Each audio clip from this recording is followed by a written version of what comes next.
আসসালামু আলাইকুম বন্ধুরা, দেখতেই পাচ্ছেন আমি আজকে একজনকে দেখাচ্ছি, আর উনি হচ্ছে আমার আঙ্কেল হয়। আজকে শরীয়তপুরে এসে একটা মজার জিনিস দেখলাম, যেটা আমার লাইফে কখনো দেখিনি। সেটা হচ্ছে এই যে দেখেন, কালজিরা। আসলে কালজিরার গাছটা আগে কখনো দেখা হয়েছিল না।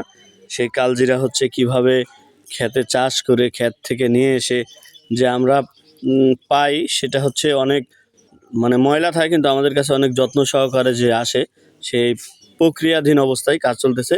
আপনি কি করতেছেন? কালোজিরা লইতেছেন? এমনি বাড়ায় বাড়ায় লইতে হয় না? লওয়ার পরে কি করেন? সালুন দিয়ে চালার পরে ও মানে যে বাতাস দেন? বাতাস দেওয়ার পরে কি শুকান লাগে? ও, তো আজকে হচ্ছে শরীয়তপুরে এসে সেই মজার জিনিস দেখলাম, কালজিরা। আসলে কালজিরা হচ্ছে অনেক পশুদের হচ্ছে ওষুধের কাজ করে, অনেক রোগের। 160টা রোগের কাজ করে।